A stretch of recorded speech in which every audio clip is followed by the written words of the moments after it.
नमस्कार दोस्तों, आइए इस क्लास में हम लोग सीखते हैं कि सीआई और एसआई का डिफरेंस वाला जो सवाल पूछा जाता है उसमें किस तरह के सवाल पूछे जाते हैं और उसको करने का सबसे आसान तरीका क्या है, इसको हम समझते हैं।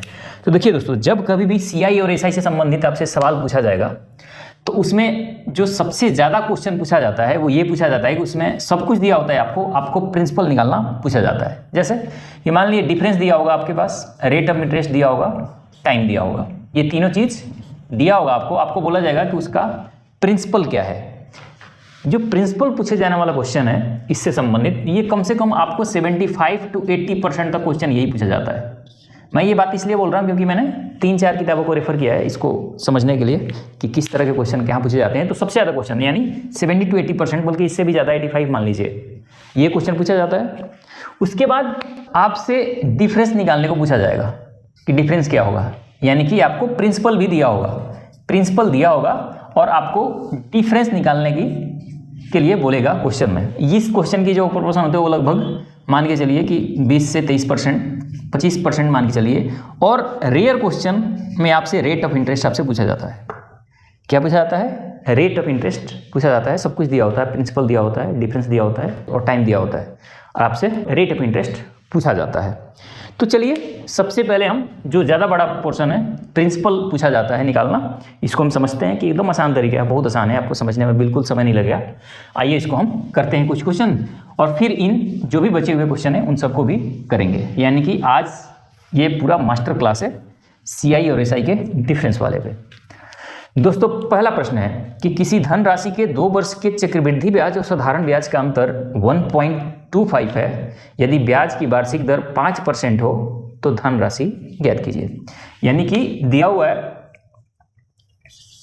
क्वेश्चन में दिया हुआ है कि टाइम दिया हुआ है 2 ईयर, ठीक, डिफरेंस दिया हुआ है 1.25 और रेट ऑफ इंटरेस्ट आपको दिया हुआ है 5% और प्रिंसिपल आपको बतानी है, ठीक।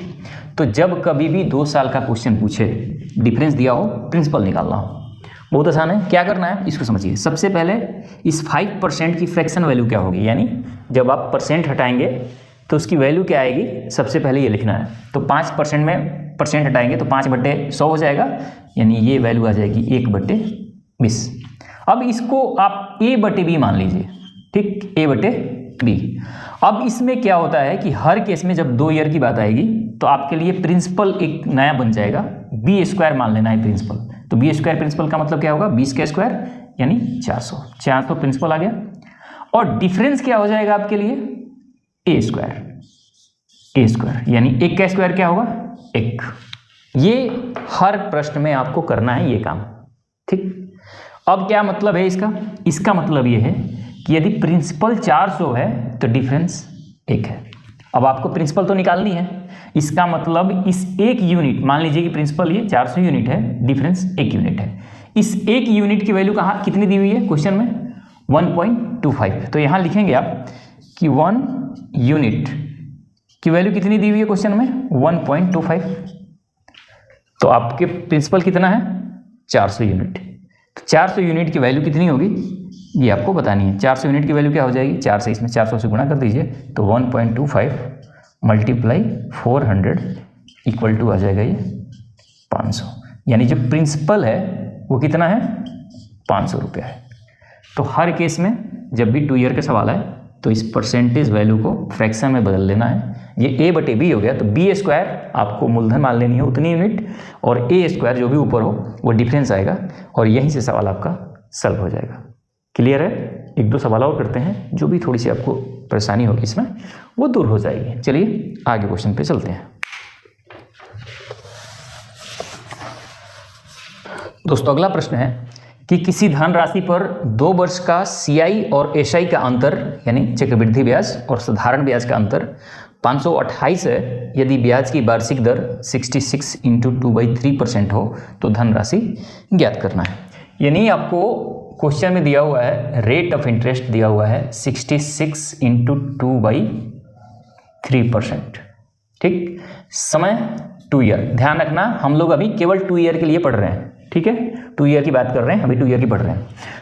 और आपके पास और क्या दिया हुआ है, और दिया हुआ है डिफरेंस 500 28। आपको प्रिंसिपल बतानी है, ठीक, प्रिंसिपल क्या होगा ये आपको बतानी है। तो मैंने कहा कि सबसे ज़्यादा क्वेश्चन प्रिंसिपल से ही पूछा जाता है।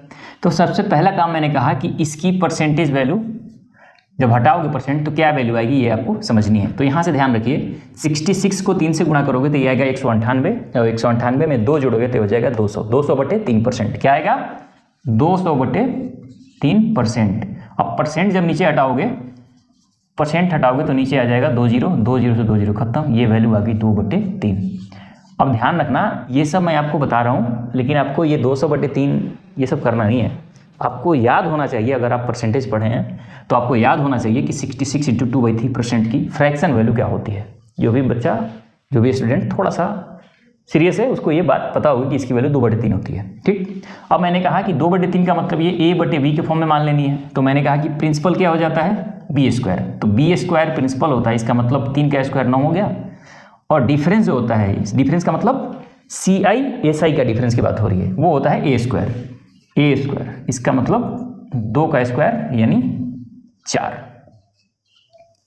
अब क्या दिया हुआ है, अब आपको पता है कि डिफरेंस दिया हुआ है 528, और यहाँ डिफरेंस कितना है 4, यानी ये 9 यूनिट मान लो कि प्रिंसिपल है और ये 4 यूनिट है, यानी इस 4 यूनिट की वैल्यू दी हुई है 528। तो एक यूनिट की वैल्यू क्या हो जाएगी 528/4। तो अब प्रिंसिपल कितना यूनिट है 9 यूनिट, तो 9 यूनिट की वैल्यू कितनी हो जाएगी 528/4 × 9, 4 से करोगे तो 13, 4 दूना 8, यानी ये आ गया 132 × 9। तो ये आ जाएगा 9 दूना 18, 9 × 27 और 1 28, और 9 और 1 10, 1088 रुपया आ जाएगा मूलधन आपका। क्लियर है, कोई दिक्कत? मुझे लगता है कि आपको समझ आ गया होगा, बहुत आसान है।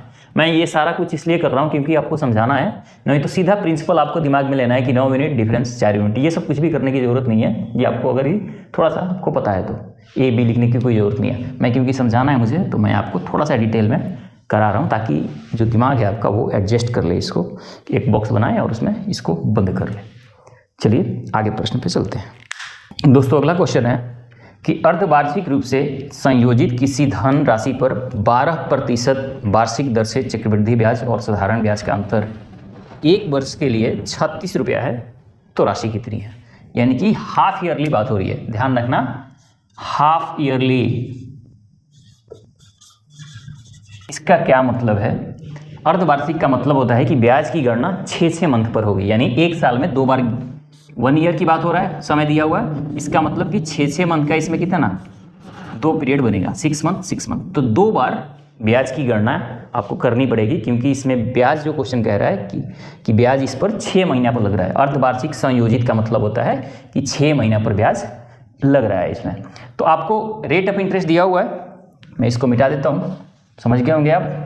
रेट ऑफ इंटरेस्ट दिया हुआ है वो है 12%। उसके बाद आपको डिफरेंस दिया हुआ है इस क्वेश्चन में 36 रुपया, और टाइम दिया हुआ है 1 ईयर। 1 ईयर का मतलब, क्योंकि हाफ ईयरली हो रहा है तो आपको इसको 2 ईयर समझना है।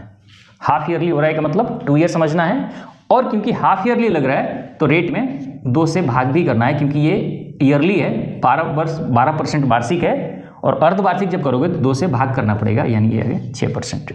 जब कभी हाफ ईयरली की बात आए तो रेट में 2 से भाग कर दो और समय में 2 से गुना कर दो। क्लियर है, एकदम आसान भाषा में समझिए। अब 6% की फ्रैक्शन वैल्यू कितनी हो जाएगी? ये हो जाएगी 3/50। तो ये हो गया A, ये हो गया B, यानी प्रिंसिपल कितना होगा B का स्क्वायर, यानी 50 का स्क्वायर करोगे तो आ जाएगा 2500, और डिफरेंस CI/SI का क्या होगा A² यानी 9। ये यूनिट मान लो कि अगर प्रिंसिपल 2500 यूनिट है तो डिफरेंस आ गया 9 यूनिट। तो आपको ये ऐसे समझना है कि इस 9 यूनिट की वैल्यू कितनी दी हुई है यहाँ 36 रुपया, यानी 9 यूनिट की वैल्यू दी हुई है 36 रुपया। तो 1 यूनिट कितनी हो जाएगी 4, तो अब 250 कह रहा हूँ, 2500 यूनिट कितना हो जाएगा 4 गुना 2500 इक्वल टू आ गया 10,000। ये हो गया आपका प्रिंसिपल। तो मैं समझता हूँ कि आप प्रिंसिपल निकालना सीख गए होंगे, जब कभी भी आपको यदि ये सारा कुछ दिया हो और प्रिंसिपल निकालने की बात कही गई हो। क्लियर हो गया।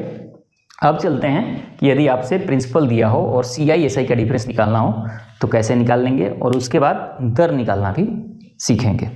चलिए चलते हैं आगे। दोस्तों अगला प्रश्न है कि 2500 रुपये की राशि पर 4% वार्षिक दर से 2 वर्ष के लिए चक्रवृद्धि ब्याज और साधारण ब्याज का अंतर क्या होगा। यानी कि अब आपको डिफरेंस बतानी है।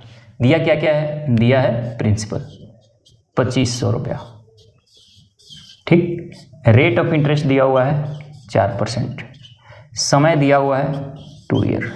आपको डिफरेंस बतानी है, CI और SI का डिफरेंस क्या होगा ये बतानी है। वही प्रोसेस है जो हमने इससे पहले वाले क्वेश्चन में किए थे। तो 4% की फ्रैक्शन वैल्यू क्या होगी, 1/25। तो मैंने कहा ये A है, ये B है। तो अगर आपको प्रिंसिपल निकालनी है तो प्रिंसिपल क्या होगा, BA² यानी 25 का स्क्वायर 625।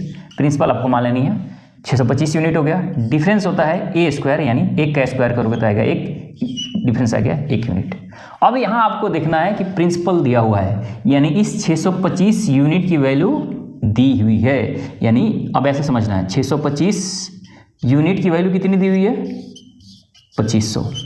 अभी क्या है, ये 2500/625 लिखा, इसका मतलब ये 1 यूनिट है, ठीक है। इससे पहले हम कर रहे थे ना कि 625 यूनिट की वैल्यू 2500, तो 1 यूनिट के 2500/625। तो आपको अब उतना लंबा नहीं करना, मैं समझाने के लिए इससे पहले बता दिया था। अब सीधा ऐसे लिखना है कि 625 यूनिट की वैल्यू 2500 रुपया है, तो आपको 1 यूनिट की वैल्यू बतानी है।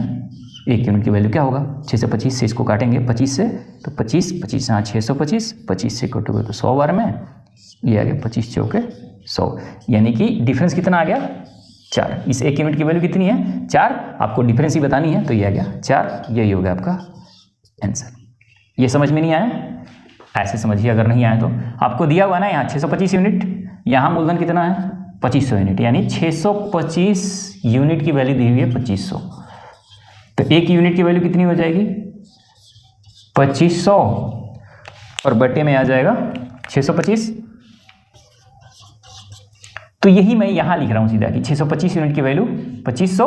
तो अब पूछा हुआ है कि 1 यूनिट की वैल्यू क्या होगी, तो 1 यूनिट की वैल्यू यानी 1 से गुणा, या 1 यूनिट की वैल्यू खुद यही है, 1 से गुणा करो चाहे ना करो, तो इससे भाग करोगे तो कितना आ जाएगा, ये आ रहा है 4।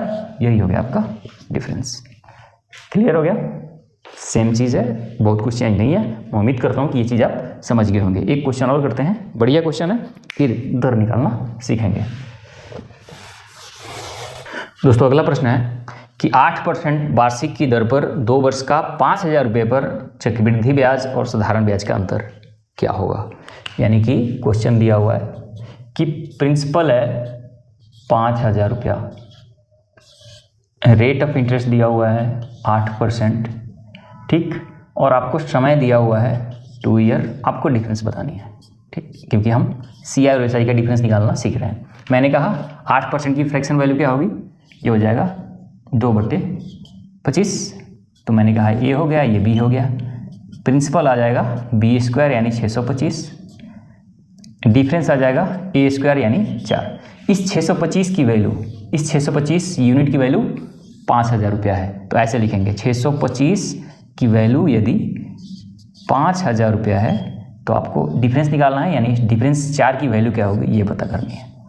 तो 25 से काटो, 25 हाँ 625, 25 दूना 50, 25 बटे 200 यानी 8 गुना 4 इक्वल टू आ गया 32। ये हो गया आपका आंसर, यानी डिफरेंस कितना आ गया 32। ये हो गया आंसर। क्लियर हो गया।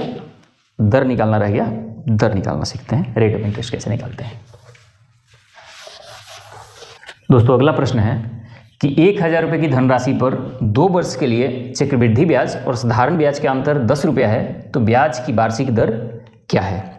यानी कि आपको दिया हुआ है क्वेश्चन कि प्रिंसिपल 1000 रुपया है, समय 2 ईयर है और रेट ऑफ इंटरेस्ट आपको निकालना है, और दिया हुआ है आपके पास डिफरेंस दिया हुआ कितना 10 रुपया। अब आपको एक फॉर्मूला और याद रखनी चाहिए। वो फॉर्मूला क्या है, वो फॉर्मूला ये है कि D इक्वल टू होता है P इंटू R/100 का स्क्वायर। क्लियर हो गया? क्या होता है फार्मूला? D = P × R/100²। ये फार्मूला से भी जितने भी मैथ हमने पीछे पढ़े हैं वो भी बन जाएगा, लेकिन ये थोड़ा कॉम्प्लिकेटेड होगा, क्योंकि जब कभी भी रेट ऑफ इंटरेस्ट, जैसे हमने पढ़ा रेट ऑफ इंटरेस्ट 66 × 2/3%, तो जब कभी भी इस तरह का रेट ऑफ इंटरेस्ट हो तो यहाँ आपके लिए थोड़ा सा परेशानी का सामना करना पड़ सकता है इस ट्रिक से। इसलिए मैंने उस तरीके से बताया, क्योंकि मेरी नज़र में वो चीज़ बेहतर है समझने के लिए, अगर पहली बार आप समझ रहे हैं तो। ठीक है, ये याद करने वाली भी चीज़ है, याद भी कर सकते हैं। अब यहाँ कैसे क्या करना है, अब देखिए डिफरेंस दिया हुआ है, डी का मतलब डिफरेंस है, डिफरेंस का मतलब दिया हुआ क्वेश्चन में 10, प्रिंसिपल पी का मतलब दिया हुआ है 1000, आर क्योंकि आपको निकालना है तो R², और यहाँ 100 का स्क्वायर करोगे तो 100 पे 4 0, तो ये आ गया 3 0 से 3 0, ये खत्म हो गया। अब ये जो भाग में है इधर जाके गुणा में हो जाएगा, तो 10 में 10 से गुणा करो तो आ जाएगा 100, केवल या इधर बच गया R²। तो यहाँ स्क्वायर है, इधर आके अंडर रूट होगा, यानी R = √100 आ गया, इसका मतलब आ गया 10, तो ये हो गया 10%। तो R की वैल्यू कितनी आ गई? 10%। तो D = P × R/100 का स्क्वायर, ये भी आप अपने कॉपी में नोट कर लेना। अगर आप पढ़े हैं तो इस फॉर्मूला को जानते होंगे, लेकिन मैंने वो नया तरीका इसलिए बताया क्योंकि मैंने कहा कि एक तो इसको याद रखना, D = P × R/100 का स्क्वायर थोड़ा सा उलझाव सा लगता है, क्योंकि मेरे साथ भी है दिक्कत, और R की वैल्यू अगर थोड़ा सा टिपिकल आ जाए, थोड़ा सा उलझाव आ जाए, तो इस फॉर्मूला में पुट करके आंसर निकालना उसके मुकाबले थोड़ा सा कठिन हो जाता है। तो आप देख लीजिए कि कौन सा फॉर्मूला आपके लिए बेहतर है, अगर जो अच्छा लगे उसको अप्लाई कीजिए। अब मेरे हिसाब से आपके झोली में हर तरह के तीर कमान होने चाहिए, क्योंकि दुश्मन कब किस तरह का है ये किसी को नहीं पता होता है, इसलिए सारे हथियार रखिए और आराम से लड़ाई कीजिए, जीतिए और ज़िंदगी बनाइए। तो देखने के लिए आपका बहुत बहुत धन्यवाद। अगर वीडियो अच्छा लगा हो तो एक कमेंट्स छोड़ दीजिए। अगर 3 साल वाले पे भी अगर आपको वीडियो चाहिए अंतर पे, क्योंकि हमने अभी तक 2 साल वाला ही पढ़े हैं, तो लिख दीजिए, या कोई अदर टॉपिक पे आपको ज़रूरत है कि मास्टर क्लास एक होनी चाहिए, उस पर भी मैं वीडियो बना दूंगा। देखने के लिए आपका एक बार फिर से बहुत बहुत धन्यवाद। मिलते हैं अगले वीडियो में, तब तक के लिए नमस्कार, जय हिंद।